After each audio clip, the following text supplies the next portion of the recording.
la bienfaisance.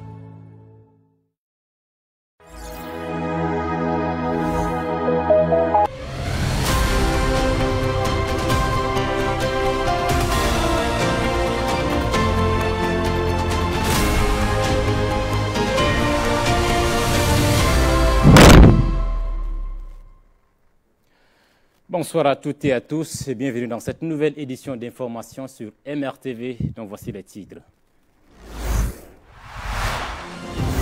Le président Faustin Archange Touadéra a reçu une délégation tchadienne conduite par le ministre des Armées autour du processus de désarmement du groupe rebelle 3R.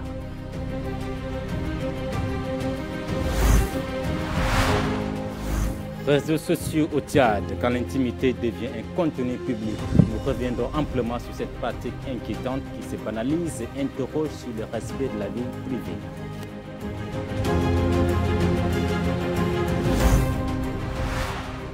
Et enfin, nous parlerons du Tchad qui a porté la voix de la sensate au 7e sommet de la coordination entre l'Union africaine et les communautés économiques régionales à Malabo.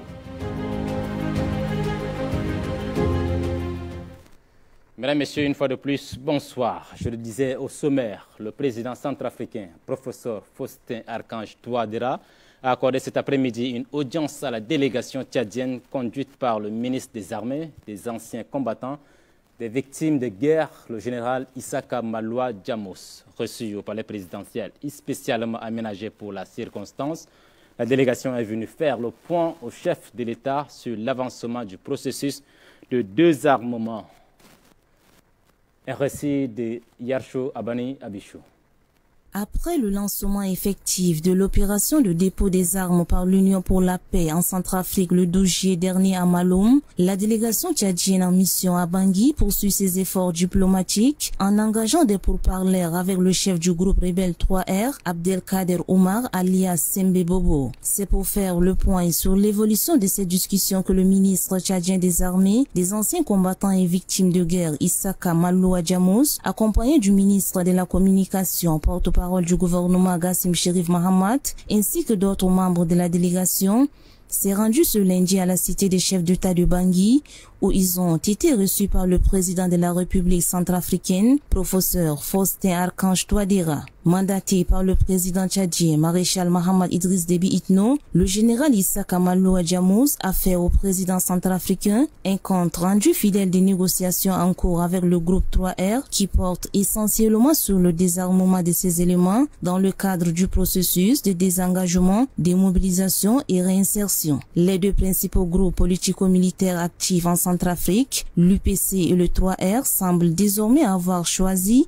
la voie de la paix pour contribuer à la stabilité et au développement de leur pays. Après Malom, qui a servi de point de départ au processus de DDR, la délégation tchadienne prévoit de se rendre dans d'autres régions de la République centrafricaine, notamment dans les zones où sont encore stationnés les combattants du groupe 3R, afin de poursuivre cette mission délicate. Il convient de rappeler que le président de la République du Tchad, maréchal Mahamat Idriss Déby Itno, garant de l'accord de paix signé le 19 avril 2025, attache une importance capitale à la mise en œuvre intégrale des engagements pris dans le cadre de cet accord historique. Les smartphones sont devenus des compagnons inséparables pour de nombreux Tchadiens. En quelques clics, les instants de vie sont capturés et largement partagés. Mais derrière cette facilité se cache une tendance préoccupante, la banalisation de la vie privée. De plus en plus d'internautes publient sans filtre ni consentement des images ou confidences personnelles exposant leur propre intimité, celle de leurs proches ou même celle d'inconnus. Une pratique qui inquiète et appelle à la vigilance. Reportage de Tahir Soumaïn.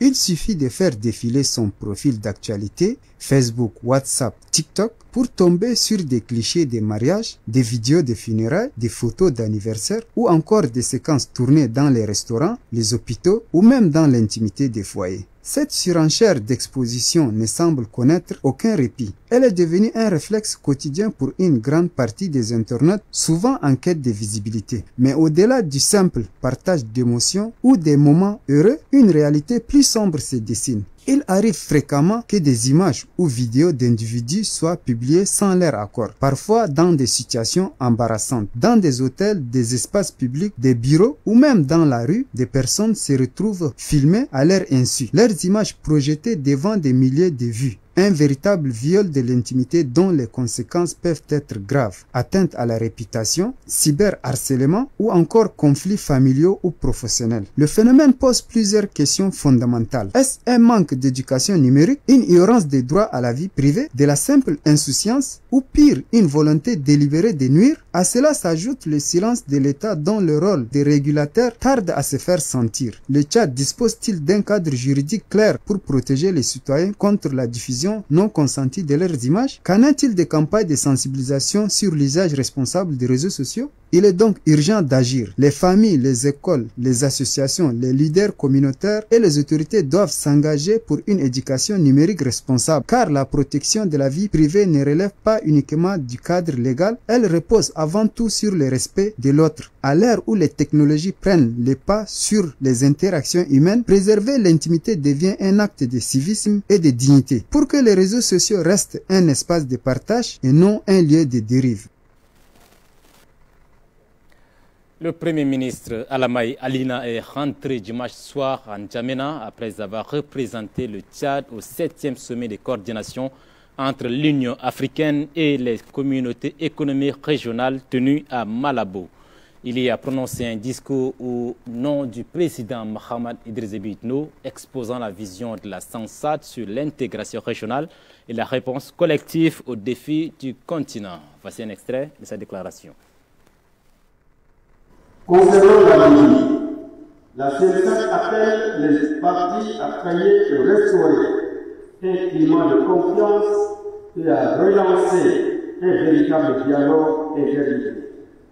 C'est l'étape indispensable vers la tenue d'élections libres et transparentes devant aboutir à l'unification des institutions et enfin la paix et la stabilité nécessaire à la construction de ce pays frère au cœur de notre espace commun.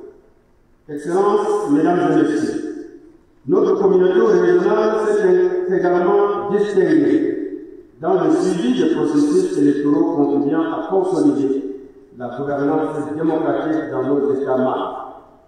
Nous avons revitalisé la plateforme sahélo-saharienne pour l'autonomisation des femmes et des jeunes en 2021 et lancé des projets d'économie verte et bleue, intégrant la lutte contre le changement climatique et la gestion durable des ressources naturelles. Un jalon majeur de notre action collective fut sans contexte la réunion des ministres en charge du travail et de l'emploi tenue à Tripoli en novembre 2021. La déclaration ambitieuse qui en est issue, consacrée à la promotion de la migration sûre, ordonnée et régulière dans notre espace régional, illustre notre engagement à traiter les dynamiques migratoires dans une perspective de développement. Nous œuvrons pour un cadre juridique harmonisé pour protéger les travailleurs migrants, à la portabilité des droits sociaux, à la création d'un observatoire régional sur la migration et le marché du travail et à des programmes de formation professionnelle adaptés aux besoins de nos économies. Ces initiatives démontrent notre volonté d'inscrire la migration régulière dans une logique de développement inclusif, de prospérité partagée et de stabilité régionale. Plus récemment, le symposium transnational à N'Djamena, les 16 et 17 juin 2025, co-organisé avec le Forum africain sur les politiques de l'enfant, a mis à la lumière sur la situation alarmante des enfants face aux liens entre climat et conflits armés. Les crises climatiques et sécuritaires aggravent la pauvreté, la malnutrition, l'analphabétisme et la vulnérabilité de nos enfants, notamment les filles et les personnes vulnérables. Petit par sa taille, mais grand par sa réputation, le Mujum Goro, communément appelé Petit Cola, occupe une place de choix dans le quotidien des Tchadiens. Entre tradition, bienfaits supposés et questionnements scientifiques, ce fruit suscite à la fois curiosité et controverse. Que cache-t-il vraiment? Élément de réponse avec notre reporter Yohan Djimedjibrin. Il est petit, sec, amer et souvent négligé à première vue. Pourtant, au Tchad, le petit cola, communément appelé Mujingoro en langue locale, est loin d'être banal. Il s'invite partout, dans les mains d'un vendeur ambulant, sur un coin de table ou discrètement glissé dans une poche. Ce fruit fait partie du quotidien de nombreux Tchadiens. Mais d'où vient le pouvoir qu'on lui prête? Son goût est rude, presque choquant.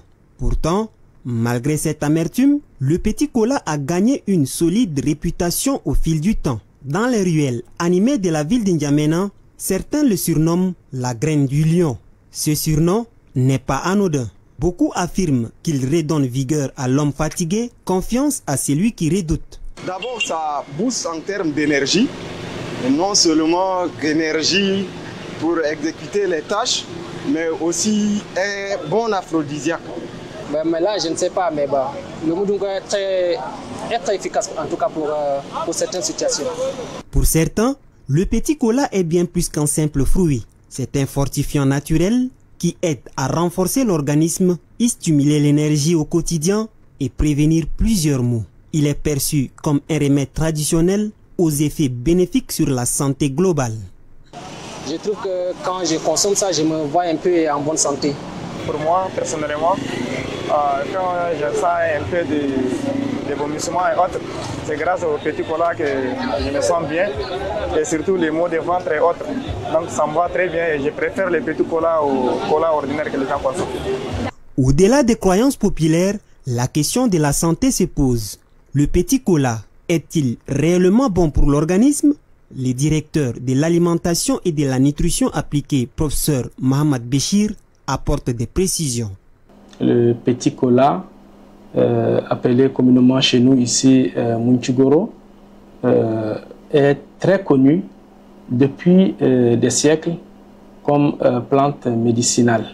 Ce petit cola contient des nutriments comme les différentes vitamines A, les vitamines du groupe B, les vitamines C et également des minéraux tels que le calcium et également le fer. Mujingoro, qu'on appelle effectivement chez nous, a des vertus pharmacologiques qui sont très bien connues. D'abord, c'est un stimulant. Quand vous croquez ce cola-là, vous allez lutter contre la fatigue, ça vous met en forme sur le plan de glycémie pour les personnes diabétiques. Donc ça aide également à réguler le taux de sucre dans le sang. Donc il est connu aussi comme un anti-inflammatoire et c'est un aussi bactéricide, et surtout pour ceux qui ont des problèmes au niveau respiratoire, ça peut aider à lutter contre les bactéries et les virus aussi. Et la plupart de la population, là depuis longtemps, l'utilise aussi comme un produit aphrodisiaque. Donc ça aide à faire circuler l'afflux sanguin et également c'est bon aussi pour ceux qui ont des maladies cardiovasculaires. Le petit cola présente-t-il des effets néfastes pour la santé? Le professeur Mohamed Béchir répond en soulignant les limites d'une consommation excessive et l'importance de la modération. Et ce petit cola, qu'on appelle également Garcinia cola, a des vertus, mais il ne faut pas exagérer parce qu'il faut consommer avec modération. Et quand on consomme avec excès, ça peut créer également des problèmes, notamment chez les personnes qui ont des problèmes gastriques et aussi chez la femme enceinte.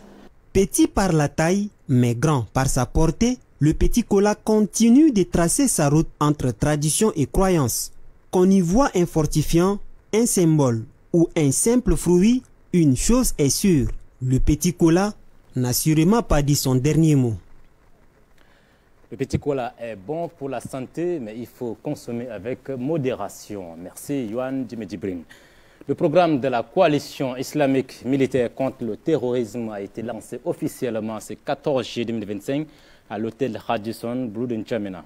Passé sous le haut patronage du ministre des Forces armées, la cérémonie d'ouverture a été présidée par le ministre de la Sécurité publique et de l'immigration, le général Ali Ahmad Khabash. Reportage Ali Ousmane Djoutia. Cet atelier vise à renforcer les capacités des participants en matière de lutte contre les financements du terrorisme, à approfondir leur compréhension des mécanismes de mise en œuvre des résolutions pertinentes du Conseil de sécurité et à mettre en lumière les meilleures pratiques fondées sur la Convention des Nations Unies dans ce domaine. Il s'inscrit également dans le cadre d'une série d'initiatives de la CIMCT visant à soutenir les États du Sahel face aux défis sécuritaires croissants auxquels la région est confrontée. Le secrétaire général de la coalition islamique militaire contre le terrorisme, le général des divisions pilote Mohamed Ben Saïd Al-Mohdi, a souligné la portée stratégique de la région du Sahel dans la lutte contre le terrorisme. Il a salué l'engagement actif de la République du Tchad, membre de l'Alliance qui joue un rôle central dans la réponse aux menaces sécuritaires sur le continent africain. Il a également rappelé que l'année 2024 a été marquée par d'importantes avancées au sein de l'Alliance, notamment la tenue de la réunion des ministres de la Défense à Riyad, au cours de laquelle 15 initiatives ont été adoptées et sont actuellement en cours de mise en œuvre. À cela s'ajoute l'exécution de 90 programmes de formation ayant bénéficié à plus de 4600 stagiaires, ainsi que l'organisation de 20 ateliers de renforcement des capacités dans 15 pays en réponse aux besoins exprimés par les États membres. En outre, le général Al-Mouridi a rappelé la contribution significative du Royaume d'Arabie Saoudite qui a alloué 100 millions de rials au fonds d'initiative de l'Alliance, témoignant ainsi son engagement en faveur des objectifs communs de la coalition. Le ministre de la Sécurité publique et de l'immigration, général Ali Ahmad Khabash, de son côté a évoqué que le terrorisme et son financement constituent un problème qui transcende les frontières nationales et continue de poser un défi majeur sur tous les continents, et que cette lutte ne doit pas se limiter au seul aspect militaire, mais doit prendre en compte d'autres dimensions et répercussions, ce qui nécessite une action sérieuse et coordonnée au niveau local et international. La cérémonie s'est poursuivie par une présentation introductive effective des résolutions du Conseil de sécurité, de conventions des Nations Unies et des normes internationales pertinentes. Une présentation nationale sur les efforts déployés par le Tchad pour lutter contre les financements du terrorisme et le blanchiment d'argent a également été faite. Une présentation qui passe en revue les principales politiques, législations et mesures prises par l'État tchadien dans ce domaine. Le général des divisions Mohamed Ben Saïd Al-Mohdi a remis des boucliers commémoratifs au Tchad. À l'heure où la région sahélienne continue de faire face à des attaques meurtrières et à une crise sécuritaire multidimensionnelle, ce type de rencontre représente un levier important pour construire une réponse collective plus résiliente et mieux outillée. Le sultan du Chari Bagirmi Mbang Hadi Woli Mahamad a fait un point de presse pour clarifier sa position en tant que garant de la stabilité sociale à la suite de l'arrestation de Dr Succé Masra. Dans sa déclaration, le sultan a appelé au respect des institutions de la République et à une justice équitable, invitant tous les acteurs à faire preuve de responsabilité dans ce contexte sensible. Suivez un extrait de sa déclaration. Nous sommes profondément attachés à la paix sociale, à la justice équitable et au respect des institutions, et que toute procédure engagée à l'encontre d'un citoyen tchadien, quelle que soit sa position, doit suivre le cours normal du droit, sans interférence, moins encore de pression politique. La justice doit pouvoir accomplir sa mission dans la sérénité et l'indépendance la plus totale. La situation qui prévaut au pays suite aux malheureux incidents qui se sont déroulés à Mandakao dans le Logone occidental exige nécessairement la poursuite des auteurs, co-auteurs et complices pour que les responsabilités soient situées. Conformément à notre rôle de médiateur et promoteur de dialogue au sein de la société tchadienne et surtout garant des valeurs de paix et de cohésion, nous avions reçu en audience en date du 16 juin 2025 une délégation de militants et militants, de transformateurs et sympathisants conduits par Dr Sitap Yambatina Beni, vice-président du transformateur. Cette rencontre s'est tenue dans un esprit d'écoute et de responsabilité afin de mieux comprendre la position du parti tout en réaffirmant la nécessité de respecter les voies légales et institutionnelles. Nous appelons donc l'ensemble des acteurs à s'abstenir de toute initiative susceptible de fragiliser l'autorité judiciaire ou de raviver les tensions dans notre pays. Le président de la République, Mohamed Idriss Déby Itno, chef de l'État, est le président de tous les Tchadiens et n'a aucun intérêt à discriminer ses concitoyens. Enfin, nous exhortons les partisans des transformateurs à la retenue, à la promotion du dialogue sincère et au respect des identités locales. Mesdames, Messieurs, c'est la fin de cette édition. Merci de nous avoir suivis. Retrouvez-nous sur les plateformes digitales de MRTV pour suivre l'actualité nationale et internationale. Très bonne soirée à toutes et à tous et à demain pour une nouvelle édition du journal.